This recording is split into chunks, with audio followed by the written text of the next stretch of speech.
Showtime recently proved himself as the best Protoss player in Europe when he knocked Serral to the lower bracket of Home Story Cup, and again in TSL 9 when he knocked Maru to the lower bracket. Now it's Showtime who finds himself at risk of getting knocked down in Game 4 of the winner bracket finals of TSL 9, which lasted longer than the length of the 3 combined games before it, where Serral took a quick 3-0 lead in this best of 7.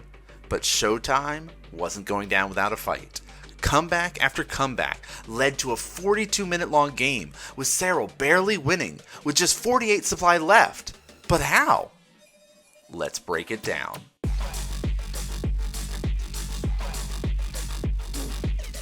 To understand how we got to a 42-minute long game, we have to first look at the shift in playstyle by Serral in the first 3 games compared to Game 4.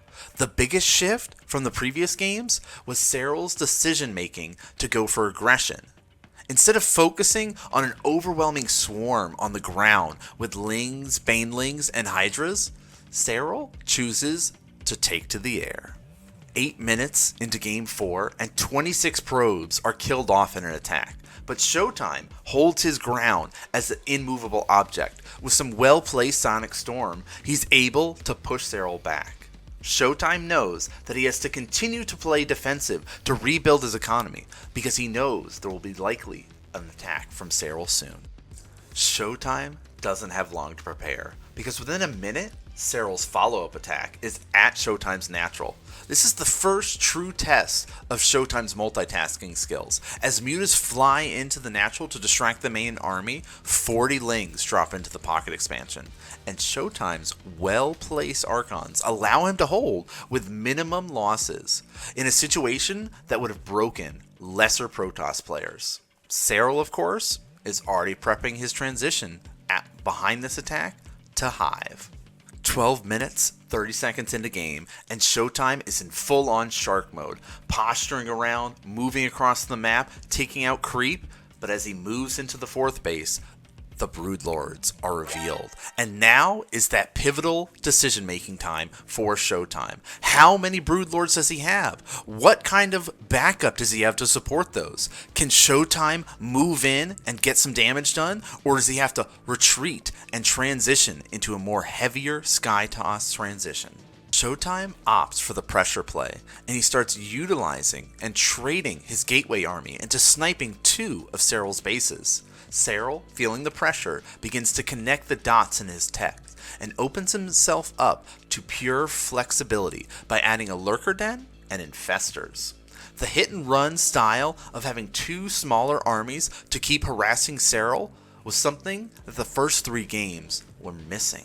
19 minutes into the game, and Showtime continues to push with a heavy Gateway force. He takes out Serral's bottom right-hand base, and he still has not made that transition into any air units. This heavy Gateway force is forcing Serral to be everywhere to defend. 21 minutes in, we see the carrier transition for Showtime. While still harassing with that heavily upgraded Gateway forces, it takes another 3 minutes before Showtime feels comfortable with his carrier count to push in for an attack. At this point, Showtime is going to be in trouble because Serral has scouted this transition and has been able to add Corruptors into his army. After 24 minutes and 10 seconds, we see the first engagement with carriers, as Showtime again pushes up to snipe the northern base. He manages to take out the base and pushes up looking for more damage, which he finds by sniping some lurkers. However, Serral utilizes those powerful spellcasters and the protection of Microbial Shroud. Showtime is forced to back off. Serral, of course, launches Fungal Growth to slow down the ground forces long enough to be surrounded by Broodlings. This is a crucial point in the next stage of the game, as both players begin to mine out their sides of the map. Serral has almost no bank, while Showtime has a large mineral bank, but little gas, which both players are desperate for to continue producing these late game units. Showtime has began completing his Golden Armada by adding Tempest into his army composition.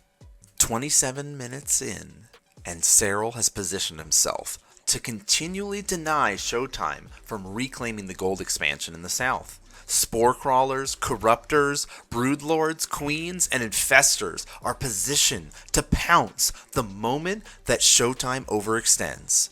54 seconds later, Serral finds his chance with a well-timed fungal growth and neural parasites to catch some carriers.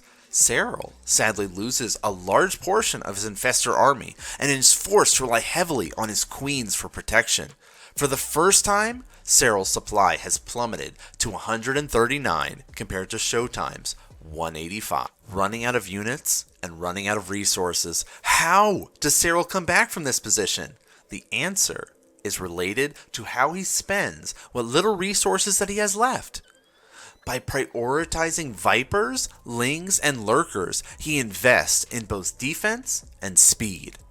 The Vipers buddy up with the Queens and the Broodlords, while the mobile Lurker and Ling army have one mission: be anywhere else on the map that the Golden Armada isn't.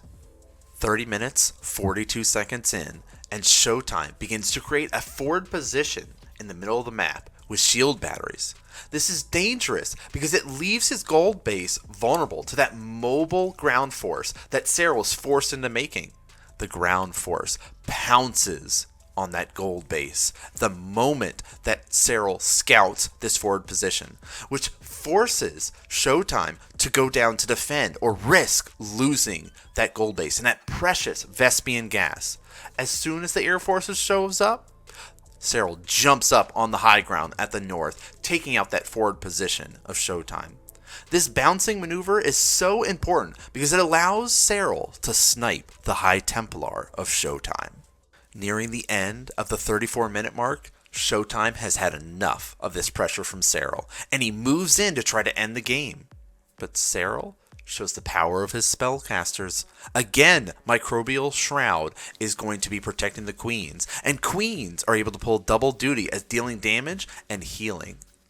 Once the dust settles, we see that there's another base eliminated, but Showtime is left with 2 probes and no minerals, and now his supply is swapped. He's the one sitting at 130 supply compared to Serral with 160. 36 minutes in, and Showtime pushes up onto the high ground and catches the Queens. However, Serral begins raining fungal growth down the army and sends in his wave of Lings, eliminating any ground forces that Showtime has left. It now becomes a battle over the air, and Serral loses his Vipers and Corruptors, but Showtime is broke, and the interceptors that were spewed out by the carriers were picked apart by the Queens. They are now dead weight and can deal no damage. As the dust settles on the battlefield, Showtime's 6 Tempests reign supreme in the sky, and he pushes Serral back into his base. All of the Queens began to retreat backwards. 37 minutes and 56 seconds in game time, we see a split-second decision for Serral to send his ground forces across the map as he realizes that he will lose the fight versus the Tempest. As Serral runs back to his base, it becomes an important micro battle of Showtime doing his best to kite away to keep his low health Tempest alive. Supplies for both players have plummeted, with Showtime sitting at 55 supply and Serral sitting at 66 supply. At 38 minutes and 48 seconds, it has now been a minute of unchecked chaos and destruction on Showtime's side of the map. The ground forces that Serral has sent across have been ravaging the bases. Seeing building after building destroyed, Showtime opts to send his 2 Void Rays back home, leaving 4 Tempests and 1 Oracle to eliminate Serral. Seconds before we hit the 40-minute mark, Serral manages to Neural Parasite, capturing 2 of the Tempests, the only unit that's left in Showtime's army that has a chance of winning the game. With half of his forces out of the fight, he's left to watch as the capital ship friendly fires down 2 of his own Tempests. Some extremely well-timed transfusions from Serral heals up the Infestor, which allows him to successfully cripple Showtime's army. With that, we reach the conclusion of the 42-minute game, with comeback after comeback, with Serral barely winning. With just 48 supply left, Showtime is left questioning what could he have done differently. pivotal moments, like when the Broodlords are first revealed and Showtime retreats to set up for that hit and run gateway style, instead of pushing to try to snipe some of the Broodlords before the Infestors are out. Or later in the game, when Showtime sets up a forward position on the high ground, but leaves his gold base vulnerable, which ends up having him lose both his gold base and his High Templar. But I'll leave it up to you viewers. Let me know what you think. What do you think Showtime could have done differently to close out that match and beaten Serral? Leave a comment down below and let me know.